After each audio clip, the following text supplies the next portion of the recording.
Hi guys, welcome back to my channel. This is Jess with Big City Baby, where I talk all things baby with a focus on city life. So today we're going to talk about how to save space when preparing for a baby.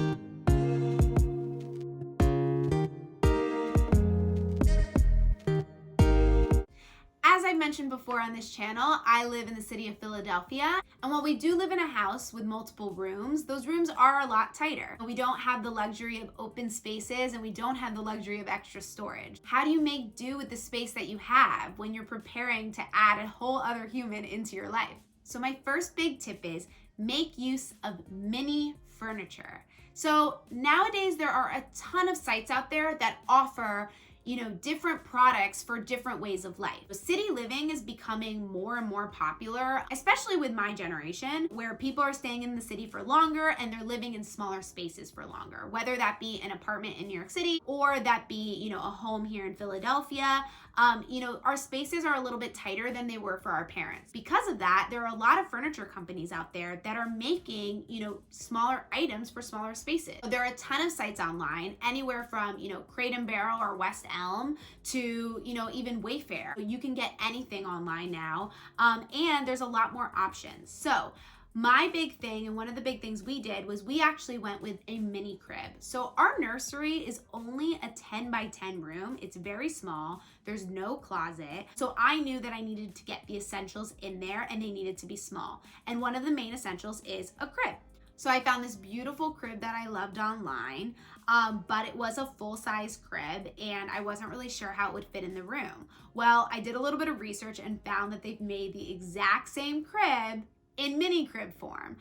What that did is it cut off about 10 inches from the length and about 6 or 7 inches from the width, and it made a huge difference in the room and where I could position my furniture in the room. So that was like the main thing that we did that I think was a huge win for us, because it gave us so much more floor space in the nursery and so much more room to put things in there that we really needed for storage. One thing I will say is that it is harder to find things for mini furniture. So for example, you might not have as many choices when it comes to, say, a crib skirt or a crib sheet. But I really do feel like the pros outweigh the cons in that sense, and that you can make do with the options out there for a crib sheet. Other pieces of furniture that you can go small on. A dresser. So for example, you obviously can get one of those long dressers, but you always have the option to get a shorter dresser, which is exactly what we did. I got a really beautiful dresser from Anthropologie that was on the smaller side, and I used that for all of her clothes. Another thing that you can go a little bit smaller on is a chair. So I really wanted a rocking chair for her room, something that would recline as well, was something my husband really wanted. And I really had my heart set on this chair from Pottery Barn. It was beautiful, absolutely beautiful. But when I went and saw it in person, it was huge, like such a big recliner. And I was just like, oh God, this is never gonna work in the space. But we did a little bit more research and I found one that was actually very similar looking at Bye Bye Baby, and it cut off the space, I believe, like almost a foot from the side, and the reclining space was much shorter as well. I'll include a link in the description of what recliner we used, but I'm absolutely obsessed with it. I use it every single day. Leia and I love it, and honestly, it's perfect. Like, I didn't need that huge recliner, and honestly, like, we fit great in it. My husband, who's a big guy, fits great in it, and really it was just extra bulk on the sides that you could trim down a little bit on. Okay, so my next big tip is get as many foldable items as possible. Okay, so what does this mean? So for example, our bouncer, our high chair, all of these things are foldable and packable so that we can tuck them away. So, our main floor is simply our living room, our dining table, which is almost part of our living room, and our kitchen. So we don't have a ton of space. We don't have a playroom. We don't have somewhere to stick her stuff. Like, her stuff is all where our stuff is. I wanted to make sure I had things that I could put away. So we got the Baby Bjorn bouncer, which we absolutely loved. It is a little bit on the pricier side at $200, but what I loved about it was that it folded flat.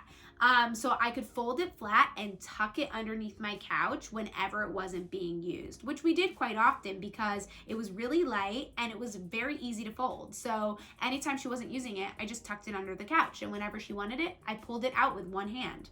Our high chair. So I got the Juvie high chair, and I believe that You can get it on Amazon for only $80.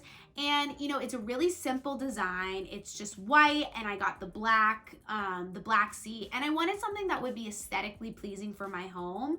But again, I would look at a lot of these items that were really beautiful, like made out of wood, or, you know, just like a really pretty tray table. And the reality was, like, it wasn't foldable, so it would be out all the time. And I just felt like that was a little bit more, you know, invasive to our lives to have a chair out all the time because you couldn't put it anywhere. And yes, it was beautiful, but like, that's just annoying. What's amazing about the Juvie high chair is, you know, it's a simple white black, you know, design, so it still goes with the aesthetic, but it's foldable, and it's like one hand foldable. We just had company in our house yesterday, and we folded it down, tucked it into a closet, and we were good to go. So like, that's another foldable item that's amazing. And another really easy foldable item we got is our pack and play. Our pack and play is from For Moms. You can like open it with one hand, close it with one hand, and the foldability of that, is that a word? Maybe. The foldable nature of it and how easy it is.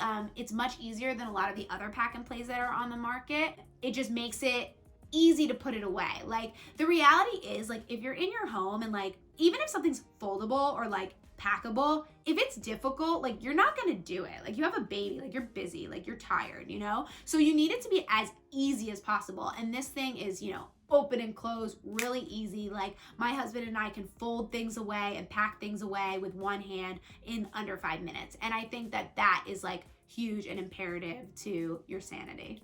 And also, you should keep in mind that there will be items that you can't fold away. You know, I got Leia a jumper, I believe it was from Baby Einstein, that I thought was like, it was white and gray, and I believe it was foldable, and I could like tuck it underneath my couch, and I thought it would be perfect. Well, I put her in it, and she hated it. Like, was crying, screaming, could not stand it. So I had to return the thing, and she actually was at a play date with a girlfriend of mine, and she had this like huge, like hot pink jumper, and Leia loved it.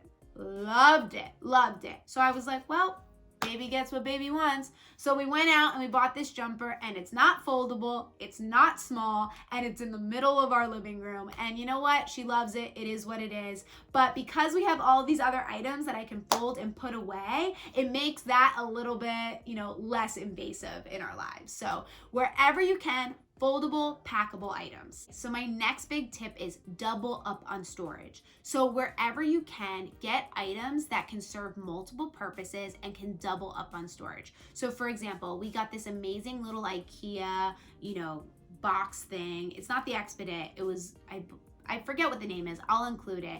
But it was a little bit slimmer, a little bit better for our city life, and we could tuck it to the side. What's awesome is we include boxes in there, which throw in extra clothes, we throw in extra blankets, items that she needs, and also we use it for a bookshelf. So we have the open boxes for books and for anything pretty that maybe she uses on a daily basis. Don't think of items as having a one singular purpose. You know, maybe something that looks like it could be a bookshelf could actually store other things as well. You need to make use of every little space that you have. My next big thing is take stock on the items that you have and constantly rotate out things that she doesn't use. So, you know, babies grow and they grow quickly. And before you know it, she's gonna outgrow clothes, she's gonna outgrow toys. And as soon as she does, you need to remove those items from wherever they're currently sitting, store them in a nice big plastic bin that you got from Target, and store them away. Now, that could look like different things for different people. You know, maybe you have a basement that is like an old grimy basement like I do, and you can stick it in there. Or maybe you're sending stuff away to a storage unit. You know, whatever that looks like, it's important to get it out of where you're constantly living so that you can see what you have and you can remove the things that you're no longer using. And my last big thing is multiple uses for big items. Like I said before, do not think of things as having one singular purpose. So what does that mean? Your dresser needs to also be your changing table. You cannot have a changing table and a dresser. So what I did is I set up a changing station on top of my dresser, and then all of her changing supplies, like her diapers, her wipes, I stuck in a basket on top of that IKEA storage unit I just talked about. So make sure that you're using surface spaces to serve another purpose. This was instrumental to being able to make use of a 10 by 10 nursery and why we've been able to live so comfortably in a small space. Quick video, just wanted to share my tips on how to save space. If you enjoyed this video and you found it helpful, please hit that like button, and I would love for you to subscribe and join our Big City Baby community. Talk to you soon. Bye.